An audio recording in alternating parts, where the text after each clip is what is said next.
नमस्कार, मी प्रिया तुमचं सर्वांचं अगदी मनापासून खूप खूप स्वागत करते माझ्या यूट्यूब चॅनलवरती.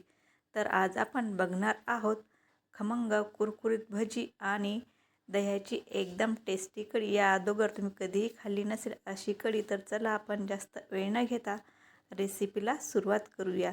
त्या अगोदर चॅनलवर कोणी नवीन असेल तर प्लीज माझ्या चॅनलला सबस्क्राईब करा आणि बेल आयकॉनवरती सुद्धा क्लिक करा. कढी बनवण्यासाठी लागणारं साहित्य इथे अर्धा लिटर मी दही घेतलेलं आहे. त्यानंतर 4 चमचे बेसन पीठ घेतलेलं आहे. 10 ते 12 लसूण पाकळ्या घेतलेल्या आहेत. त्याचबरोबर 10 ते 12 हिरवी मिरची घेतलेली आहे. मिरची आणि लसूण आपल्याला बारीक करून घ्यायचं आहे. तर ह्या पद्धतीने मिरची आणि लसूण मी बारीक करून घेतलेलं आहे. आता यामध्ये आपल्याला घालायचं आहे दही. तर दही इथे मी पूर्ण घेणार आहे. तर हे अर्धा लिटर दही आहे. तर अर्धा लिटर दह्याची सुद्धा मला कढी करायची आहे. त्यानंतर इथे मी 4 चमचे बेसन पीठ घेतलेलं आहे. तर अर्धा लिटर दह्यासाठी इथे मी 4 चमचे बेसन पीठ घेणार आहे. तुमच्या आवडीप्रमाणे इथे तुम्ही कमी जास्त करू शकता. आता आपल्याला दही टाकून हे छान असं बारीक करून घ्यायचं आहे. तरी आपण पाणी न टाकता आपण हे बारीक करून घेऊया.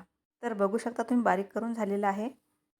तर पातेल्यामध्ये तेल पहिलेच गरम झालेलं आहे. त्यामध्ये मी 1 चमचा मोहरी, 1 चमचा जिरे, 1 स्टार फूल टाकलेला आहे. त्यानंतर आपल्याला थोडासा दालचिनीचा तुकडा टाकायचा आहे. त्यानंतर 1 तेजपान टाकायचा आहे. चिमूटभर हिंग टाकायचा आहे. त्यानंतर कट केलेला कढीपत्ता आणि कोथिंबीर टाकून घ्यायची आहे. दालचिनी, स्टार फूल आणि तेजपत्त्यामुळे खूप छान चव येते कढीला. त्यानंतर इथे मी हळद टाकलेली आहे. हळद टाकून घेतल्यानंतर आपल्याला छान व्यवस्थित असं मिक्स करून घ्यायचं आहे. तर छान असं व्यवस्थित मिक्स करून घेतल्यानंतर आपल्याला यामध्ये टाकायचं आहे आपलं कढीचं बॅटर.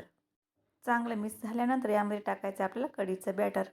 आता यामध्ये आपल्याला पाणी टाकून घ्यायचं आहे. आवडीप्रमाणे इथे तुम्ही पाणी टाकून घेऊ शकता. तुम्हाला घट्ट किंवा पातळ पाहिजे त्याप्रमाणे तुम्हाला इथे पाणी टाकून घ्यायचं आहे. तर परत यामध्ये मी थोडंसं पाणी टाकणार आहे. तर यामध्ये आपल्याला परत थोडंसं पाणी घालून घ्यायचं आहे. तर आणखीन परत मी थोडंसं पाणी टाकणार आहे.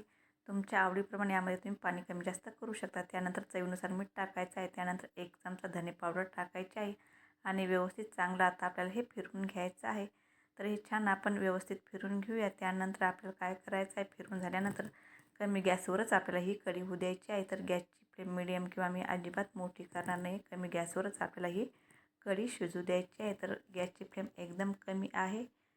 तर बघू शकता तुम्ही आपल्या कढीला छान अशी उकळी आलेली आहे आणि गॅसची फ्लेम कमीच आहे. कमी गॅसवरच मी ही कढीचं पातेलं ठेवलेलं आहे. गॅसची फ्लेम जर मोठी असली तर कढी फाटण्याची शक्यता असते. त्यामुळे कमी गॅसवरच आपल्याला ही कढी होऊ द्यायची आहे. आता आपल्याला ही कढी 10 मिनिटासाठी कमी गॅसवरच शिजू द्यायची आहे. तर 10 मिनिटानंतर आपण बघूया. तर बघू शकता तुम्ही 10 मिनिटानंतर आपली कढी इथे किती छान झालेली आहे. जास्त घट्ट किंवा जास्त पातळ इथे कढी आपली अजिबात झालेली नाही. तर आता आपण बघणार आहोत भात आणि भजी. तर 1 वाटी तांदूळ घेतलेले आहे मी भात बनवण्यासाठी. आता आपल्याला भात कुकरमध्ये लावायचा आहे. त्यासाठी मी छोटा कुकर घेतलेला आहे. त्यामध्ये तांदूळ टाकायचे आहेत. थोडं चवीनुसार मीठ टाकायचं आहे. 1 वाटीला 2 वाटी पाणी टाकून भात आपल्याला छान शिजून बनवण्यासाठी लागणारं साहित्य: कोथिंबीर, 3 छोटी कांदे आणि 4 ते 5 हिरवी मिरची आहेत. त्या छान असे धुवून मी कट करून घेतलेले आहेत. तर आता आपल्याला छोट्या एका टोपल्यामध्ये टाकून घ्यायचे आहे. त्यानंतर पाव चमचा हळद घेतलेली आहे. 1 चमचा ओवा घेतलेला आहे. हातावर छान क्रश करून तो टाकायचा आहे. त्यानंतर ते 1 वाटी मी बेसन पीठ घेतलेलं आहे. त्यानंतर आपल्याला इथे चवीनुसार मीठ टाकायचं आहे. त्यानंतर चिमूटभर हिंग घेतलेला आहे. आता आपल्याला काय करायचं आहे, हाताने छान व्यवस्थित हे एकजीव करून घ्यायचं आहे आणि थोडं थोडं पाणी टाकून आपल्याला छान हे बॅटर बनवून घ्यायचं आहे. एकदम जास्त यामध्ये पाणी टाकायचं नाही. त्यानंतर आपल्याला टाकायचं आहे चिमूटभर सोडा. तर सोडा टाकल्यानंतर छान व्यवस्थित मी हे मिक्स करून घेतल्यानंतर यामध्ये टाकायचं आहे कडकडीत 2 चमचे तेल. तर गॅसवर मी पहिलेच कढईमध्ये तेल गरम होण्यासाठी ठेवलेलं होतं. तेल टाकल्यानंतर परत आपल्याला हे छान असं एकजीव करून घ्यायचं आहे आणि आपला एकजीव झाल्यानंतर मस्त भजी तळून घ्यायची आहे. तर चला आता आपण भजी बनवायला सुरुवात करूया. तर मला कमी भजी बनवायची होती त्यामुळे मी कमीच तेल कढईमध्ये घेतलेलं आहे. फक्त मला माझ्या मुलांसाठी भजी बनवायची होती त्यामुळे मी थोडंसं तेल गरम करून घेतलेलं आहे. तुमच्या आवडीप्रमाणे यामध्ये तुम्ही तेलाचं प्रमाणसुद्धा कमी जास्त करू शकता. तर इथे मी अशी एवढी भजी टाकून घेतलेली आहे. यापेक्षा जास्त भजी मला यामध्ये टाकायची नाही कारण की आपलं तेलही कमी आहे. त्यामुळे आता आपल्याला ही भजी छान मिडियम गॅसवर छान लालसर कलर येईपर्यंत तळून घ्यायची आहे.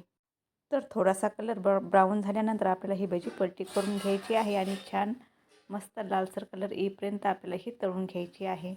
तर बघू शकता तुम्ही किती छान असा कलर आलेला आहे आपल्या भजींना आणि छान खमंग कुरकुरीत झालेली आहेत.